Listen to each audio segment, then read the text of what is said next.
बुलेटिनमध्ये आपलं स्वागत आहे आणि थेट जाऊया धाराशिवमध्ये ओमराजे निंबाळकर हे आपल्या गावी सध्या पोहोचलेले आहेत। या ठिकाणी ते कार्यकर्त्यांशी चर्चा करून खासदार ओमराजे निंबाळकर लोकसभा मतदारसंघात दाखल झालेले आहेत। बार्शी इथं खासदार ओमराजे निंबाळकरांचा ताफा पोहोचलेला आहे। आज ते आपली भूमिका जाहीर करतील की कोणता पक्ष निवडायचा, एकनाथ शिंदेंचा धनुष्यबाण हाती घ्यायचा की ठाकरेंची साथ सोबत ठेवायची, ही भूमिका जाहीर करतील। आणि शिवसैनिक इथं स्वागताला आलेले आहेत ओमराजे निंबाळकरांच्या। एकनाथ शिंदेंच्या शिवसैनिकांकडून हे स्वागत सुरू आहे। लोकसभा मतदारसंघात पोहोचल्यावर सुरुवातीचं शहर म्हणजे बार्शी आणि या बार्शीमध्ये आल्यावर शिंदे शिवसेनेच्या पदाधिकाऱ्याकडनं हे स्वागत सुरू आहे।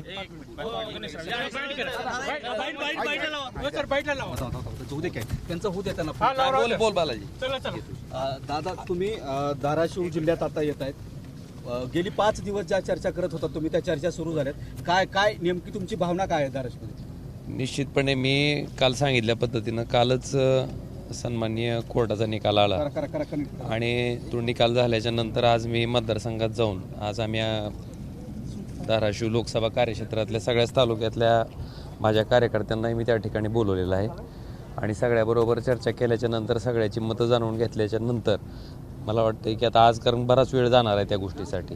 आज सगळी चर्चा झाल्याच्या नंतर उद्याला मी जी काय माझी पुढची राजकीय भूमिका आहे ती निश्चितपणे जाहीर करेन। उद्धव ठाकरेंनी आपल्याशी काही संपर्क साधलाय का? मी आपल्याला सगळं बोलतो, पण आता मला वाटतं तिथं वेळ देणं गरजेचं आहे। दादा, एक महत्त्वाचा प्रश्न आहे। 20 वर्ष ज्या गोष्टीसाठी तुम्ही संघर्ष केला होता, त्या संघर्षाला आम्ही तुमचा बहुत बघितलेले पत्रकार म्हणून, आज काल तो निकाल विरोधात गेलाय। आज धाराशिवमध्ये येताना तुमच्या मनात नेमक्या भावना काय आहेत त्या जाणून घ्यायचं। नाही, मी कायमस्वरूपी म्हणत राहतो की आपण जर बघितलं असेल 3 जून 2006 मला वाटतं त्या दिवशी सुद्धा शनिवारच होता आणि दुर्दैवानं कालचा जो निकाल आला तो शनिवारीच आला आणि जवळपास 20 वर्ष 17 दिवसाचा जो संघर्ष होता की बाबा नेमकं कैलासवासी पवनराजे निंबाळकर आणि त्यांचे चालक समत काजी यांच्या हत्येच्या बाबतीत त्या ठिकाणी आपण बघितलं असेल की सुरुवातीला महाराष्ट्र पोलीस ह्या तपासामध्ये व्यवस्थित तपास करत नाहीत, ही भूमिका घेऊन ही केस आपण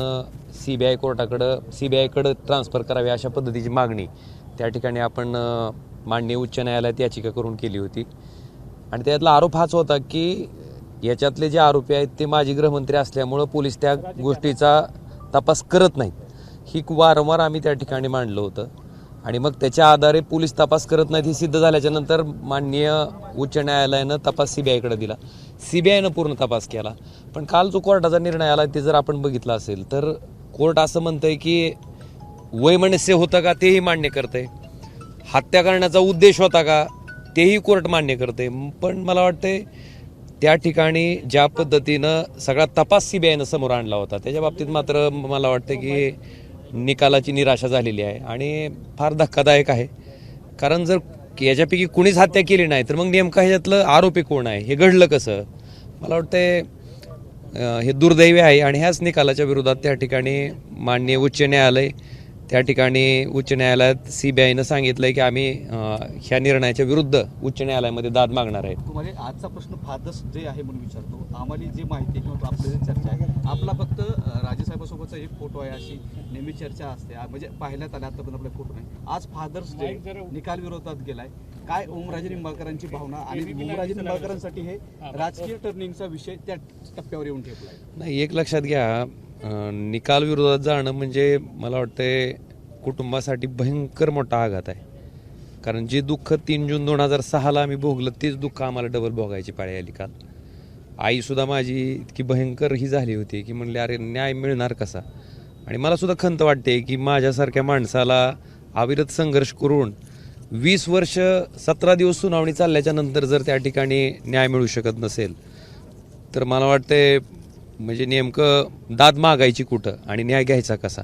हा खरंच म्हणजे यक्ष प्रश्न आहे।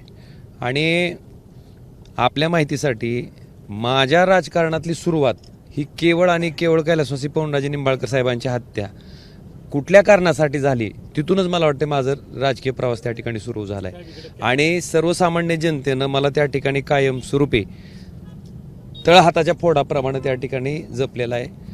आज राजकारण करत असताना सर्वसामान्य माणसाच्या संपर्कात राहणं ही मला वाटतं त्या लोकप्रतिनिधीचं आद्य कर्तव्य आहे आणि ती कर्तव्य मी अखंडपणे माझ्या पूर्ण राजकीय जीवनात प्रामाणिकपणे पार पाडत निश्चितपणे आलेलो आहे. काल 2-4 दिवस तुम्ही तिथं होता, कुटुंबाशी नेमका संवाद काय झाला? व्यथित झाला तुम्ही सकाळी बोलला 2-4 दिवस झालं तुम्हाला जे ट्रोलिंग चालू आहे किंवा जे तुम्ही उद्धव ठाकरेची साथ सोडणार आहे काय नेमकं एक लक्षात घ्या, ट्रोलिंगवाल्यांना काय, ज्यांना भावना असतात, काय नेमकी परिस्थिती त्या माणसावर काय ओढवलेली आहे, मला वाटतं ह्याचा विचार पण त्या लोकांनी करणं गरजेचं आहे. सगळंच काय 24 तास फक्त काय राजकीय विचारानंच प्रत्येक माणूस काय काम करत नसतो. एक लक्षात घ्या, ही जी काही सगळी आता फक्त दुर्दैव असं आहे की मी राजकारणात आहे, पण अशा परिस्थितीमध्ये ठीक आहे ट्रोलिंग करायला मर्यादा असते. तुम्हाला समजा माझ्याबद्दल काय मत असेल, माझ्याबद्दल काय बोलायचं असेल तर तुम्ही निश्चितपणे करा, पण अतिशय अश्लील आणि अश्लाघ्य भाषात जर त्या ठिकाणी बोललं जात असेल तर ते खरंच दुर्दैवी आहे. कुणाच्याही बाबतीत मर्यादा असल्या पाहिजे. निकालानंतर काजी कुटुंब असेल किंवा तुमचं कुटुंब असेल, दिवसभर तुम्ही कोर्टात होतात, रात्री संवाद काय झाला निकालावर, नंतर कुटुंबाच्या प्रतिक्रिया काय आहेत तुमच्या? मला वाटतं शब्दात नाहीत वर्णन करता येणार मला त्या दादा प्रतिक्रिया. आजचा खरंच कठीण दिवस आहे. तुम्ही आज या सामोरे आतापर्यंत अशा परिस्थितीला कधी गेला नव्हता. कार्यकर्त्यांशी संवाद साधायचा आहे, कार्यकर्त्यांशी मतं जाणून घ्यायचे, माध्यमात चर्चा वेगळ्यात, समाजात चर्चा वेगळ्यात.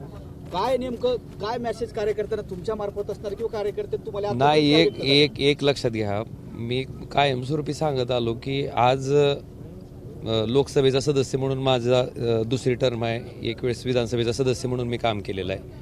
अशा प्रसंगामध्ये सामान्य जनतेच्या सुद्धा त्या लोकप्रतिनिधीकडनं काही अपेक्षा असतात की आम्ही सत्तेत नसल्यामुळं किंवा आपण जर बघितलं असेल तर निधीच्या बाबतीत केली जाणारी कोंडी म्हणजे अगदी एक साधा ट्रान्सफॉर्मर जरी द्यायचा असला तर त्या शेतकऱ्याला प्रत्येक वर्षी इस्टिमेट तयार करायला लावावं लागतंय. दुर्दैवानं त्या वर्षी निधीची तरतूद नाही झाली म्हणून त्याचा ट्रान्सफॉर्मर मंजूर होत नाही, मग परत पुढच्या वर्षी त्याला तीच इस्टिमेट तयार करायला लावावं लागतंय. मला वाटतं ही सुद्धा प्रचंड मोठी कुचंबण आहे. शेवटी केवळ आम्ही विरोधात आहेत म्हणून जर आमच्या मतदारसंघातील शेतकऱ्याच्या ट्रान्सफॉर्मरच्या बाबतीत, रस्त्याच्या बाबतीत, विकास कामाच्या बाबतीत जर अडवणूक केली जात असेल तर ते प्रचंड दुर्दैवी आहे. मला वाटतंय की आज सामान्य माणसाची, मी जेव्हा गावात जातो तेव्हा त्याची अपेक्षा असणं निश्चित, त्यांनी आमच्याकडं अगदी कसलीच अपेक्षा न ठेवता मतदान केलं ही वस्तुस्थिती आहे. पण जेव्हा गावात जातो तेव्हा एखादं विकास काम त्या गावात व्हावं ही तिथल्या जनतेची माफक अपेक्षा असते, ती काही गैर नाही. आणि ही तर अतिशय साधी कामं आहेत, पण त्याच्या बाबतीत सुद्धा जर मला वाटतं अडवणूक होत असेल आणि त्याच्या पुढे जाऊन स्थानिक स्वराज्य संस्थेच्या ज्या निवडणुका झाल्या त्या खरंच आमच्यासाठी तर धक्कादायक होत्या. कारण एक सुद्धा पंचायत समिती न येण्याची आमची लायकी आहे का? एक सुद्धा नगरपालिका आमची येऊ नये का? जिल्हा परिषदेमध्ये अशा पद्धतीनं दारुण पराभव आमचा व्हावा का? मला सामान्य जनतेला एवढंच विचारायचं की हां, आम्ही कामात कमी पडलो असेल, तुम्हाला वेळ देण्यात कमी पडलो असेल, तुमच्या संपर्कात कमी पडलो असेल तर निश्चित तुम्ही आम्हाला डावला. पण केवळ जर अर्थकारण आणि सत्तेच्या राजकारणावरच मतं त्या ठिकाणी टाकली जाणार असतील तर मग आमच्यासारख्या कार्यकर्त्यांना नेमकं काय भूमिका घ्यायची? मग मग आमच्यासारख्या माणसानं मग टिकायचं नाही का? आमच्यासारख्या माणसानं मग राजकारण म्हणजे राहायचंच नाही? नेमकं आहे काय? मला लक्षात घ्या, सगळ्या तुम्ही आम्ही दिलेले जी तुमच्या स्थानिक स्वराज्य संस्थेचे उमेदवार होते, मग ते अगदी तुळजापूरच्या नगरपालिकेच्या नगराध्यक्षपदापासून धाराशिवच्या नगराध्यक्षपदापर्यंत वाईट माणसं होती का? सगळी जी माणसं आहेत ती काम करणारी होती, तुमच्यासाठी वेळ देणारी होती, अखंडपणे झटणारी होती. मग अशा परिस्थितीत आणि मशाल चिन्हावरच निवडणूक लढत होती.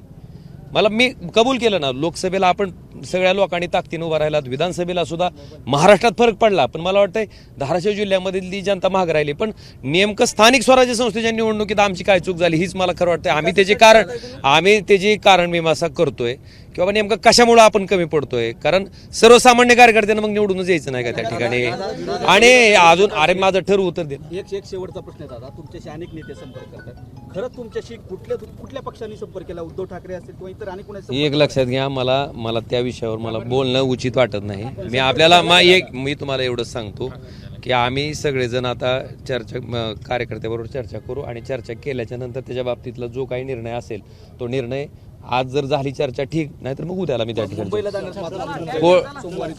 मी बोलतो आपल्याला त्याच्याबद्दल.